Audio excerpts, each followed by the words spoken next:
When what you believe runs counter to your prevailing culture, and even at times to those who share your faith, there's no doubt that gathering to share stories, get acquainted, and strategize can be an empowering activity. And if you want to change the world, it's even more important. Members of the historic peace churches have met on 4 different continents to discuss the issue of violence and talk about what it means to be a peace church in a violent world. We have gathered as historic peace churches, but our desire is to be truly living peace churches.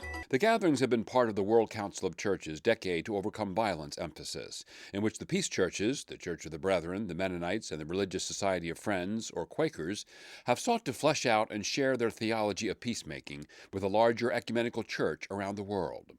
One important element of these gatherings is the fact that they have been held in the areas that are dealing directly with issues of peace, first in Europe, then in Africa in 2006, in Asia in 2007, and the Americas in 2010, to allow for storytelling and networking among people within the same region. On the one hand, this is the land where great religions were born.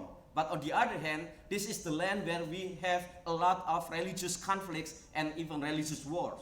One of the major benefits of these gatherings has been the ability to hear stories of trying to be true to a commitment to peace in the midst of opposition, even persecution. In Indonesia, we have a lot of conflict, and the church having a lot of oppression too. What has emerged from these conferences and the sharing that happens there is a peace theology that includes the concept of justice, especially in areas where justice is still elusive for many. It's a way of looking at peace that goes beyond the established debate between pacifism and the concept of a just war. Participants at these gatherings debated questions of how our peacemaking can be lived out in the context of a call for justice. One pastor in Indonesia, whose church was shut down by neighbors of another faith, shared how peacemaking still resulted from a commitment to living out the love of Christ in his community. Just about 10 meters from our church building, there is a well that supplies the water. Because we put a pipe, then the water goes around to the community. And most of the water goes to the Muslim family. And during each month, they close our church, the water still running out, the Muslim family. And the leader recognized that and said, "Thank you very much. Your water from your well give life to our member here in the community." Another major benefit from these gatherings has been the ability to network, deep in the spirit of mutuality, as people committed to peace journey together through an ever-increasingly complex world. Storytelling, which was a major component of all of these conferences, allowed each other's experiences to be shared. When you listen to some of the stories where it's really, for example, from Zimbabwe or from Nigeria or from Sudan, Congo, and you realize that they're taking a high risk sometimes telling their stories. One of the things that we were really trying to work at is the experience, the stories that people would bring, and people have feel free to share more at a personal level. They've said, "This has happened to me and my family," or "This has happened to my church. My church was set on fire. My pastor was killed." We're really storied people, that we get our identity through stories. And as historic peace churches, we have a common story. And so we already came as family in many ways.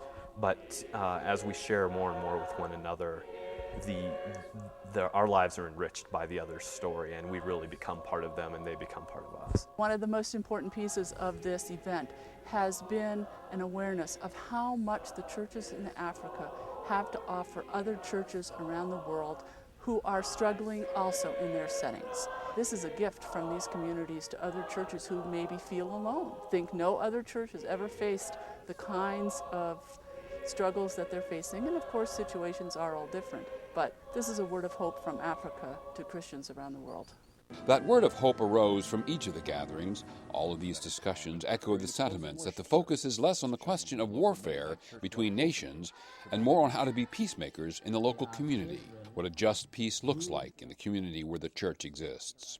One part of that picture, taken from these gatherings, is the notion that peacemaking needs to be looked at holistically, that God's shalom involves all of life, one's relationship with God, with one's neighbor, with the creation that God has entrusted to us, as well as with our enemies. Violence is something at the doorstep of our churches and of our homes.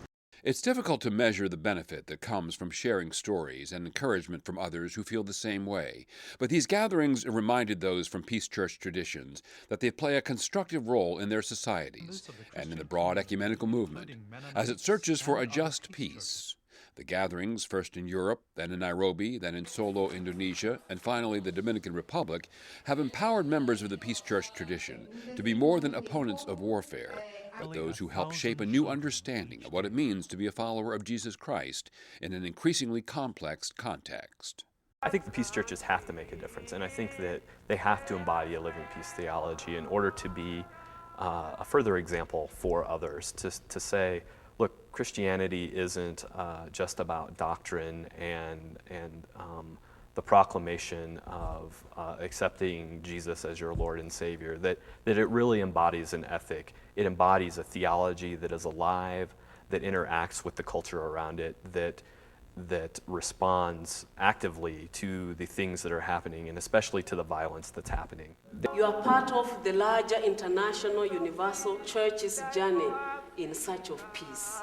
Sometimes in the States we think as peace churches we have it rather figured out, and we simply feel called to offer a witness or a prophetic word. And I think here in Asia, with the complexity of the political and cultural context, the members of the peace churches and the leadership appear much more creative at times than we have been.